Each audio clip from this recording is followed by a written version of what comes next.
Siberudayang, Sumatera Utara.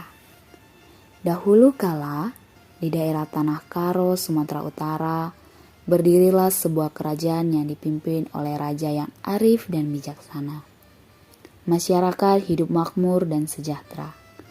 Makanan pokok mereka adalah buah dari kayu. Mereka belum mengenal tanaman padi seperti saat sekarang ini. Namun, pada suatu ketika, daerah tersebut mengalami kelaparan yang sangat dahsyat.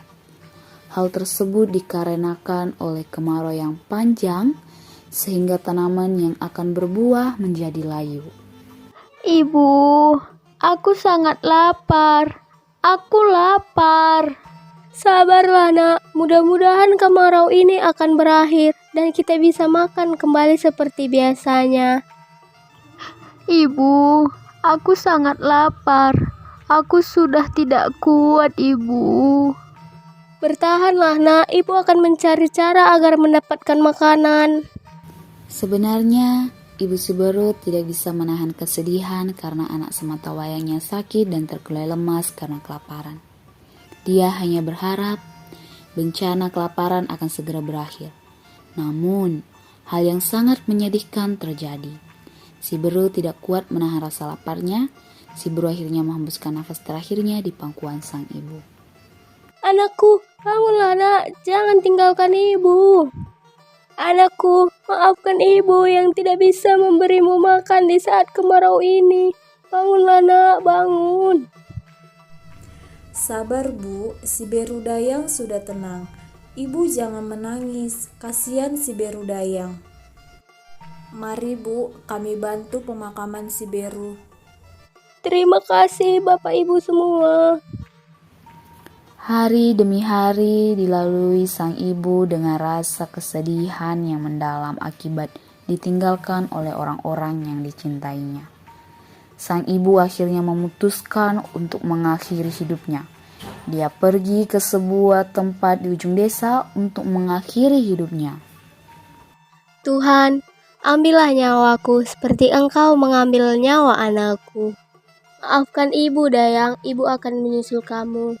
Setelah sampai di jurang yang berhadapan dengan sungai, Ibu Siberut melompat terjun ke sungai untuk mengakhiri hidupnya. Ajaibnya, tubuhnya berubah menjadi seekor ikan setelah sampai ke dasar sungai. Hari demi hari dilalui oleh warga Tanah Karo dengan penuh rasa kesedihan. Setiap hari selalu saja ada yang meninggal karena kelaparan. Tanaman yang tumbuh di sana telah meranggas mati kekeringan. Suatu ketika, dua orang anak kecil yang kelaparan sedang mengais tanah untuk mencari makanan.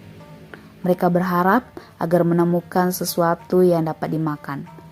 Salah seorang anak akhirnya menemukan sebuah benda yang aneh.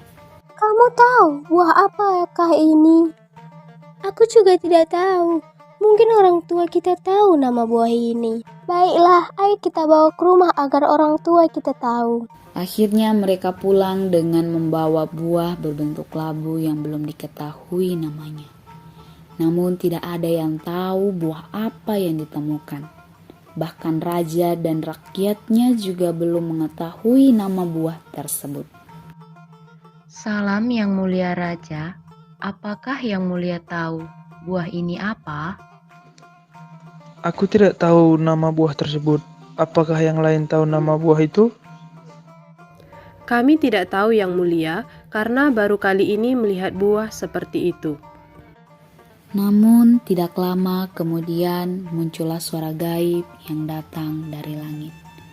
Suara gaib dari langit menyatakan bahwa buah tersebut adalah penjelmaan seorang anak laki-laki yang bernama Berudayang.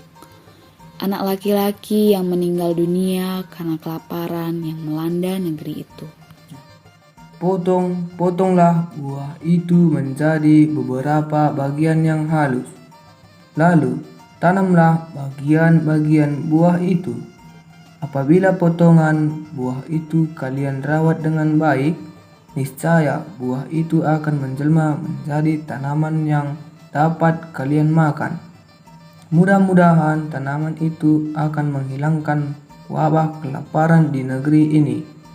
Si Beru Dayang sangat merindukan ibunya. Untuk itu, pertemukanlah dia dengan ibunya yang telah menjelma menjadi seekor ikan di sungai.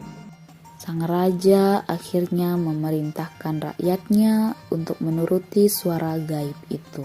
Mari potong-potong buah tersebut seperti suara gaib itu. Baik, Yang Mulia. Akhirnya mereka memotong buah tersebut menjadi potongan yang halus. Mereka menanam potongan tersebut ke dalam tanah. Tidak lama kemudian, turunlah hujan dengan deras. Tanah yang kering kerontang berubah menjadi tanah yang basah dan subur. Hingga akhirnya potongan buah yang ditanam di dalam tanah tersebut tumbuh menjadi tanaman seperti rerumputan. Tanaman tersebut akhirnya tumbuh kembang. Setelah 2 bulan, tanaman itu berbunga dan berbuah. Buahnya seperti berbulir dalam tiap tangkainya. Setelah genap 3 bulan, tanaman yang awalnya berwarna hijau tersebut telah menjadi kuning dan akhirnya siap dipanen. Akhirnya tanaman yang kita tanam membuahkan hasil yang baik. Benar, Raja. Berkat buah dari sang suara gaib, kita tidak kelaparan lagi. Penduduk Tanah Karo dan sang raja bersukacita untuk memanen tanaman tersebut. Buah yang dipotong menjadi bagian-bagian yang halus lalu ditanam dan setelah beberapa bulan dapat diambil hasilnya untuk dimakan. Mereka mengambil bulir tanaman tersebut, menjemurnya, dan menumbuknya untuk memisahkan kulit dengan isinya. Setelah memasak isi dari tanaman itu, mereka tidak menyangka bahwa makanan tersebut sangatlah enak dan gurih. Akhirnya penduduk Tanah Karo menjadikan tanaman yang disebut berudayang tersebut untuk dijadikan sebagai makanan pokok mereka. Mereka tidak lagi menyantap buah kayu seperti dulu lagi. Tanaman berudayang atau yang disebut tanaman padi oleh sebagian besar penduduk Indonesia tumbuh subur di Tanah Karo. Untuk mempertemukan berudayang dengan ibunya, masyarakat Tanah Karo menyantap nasi dengan ikan.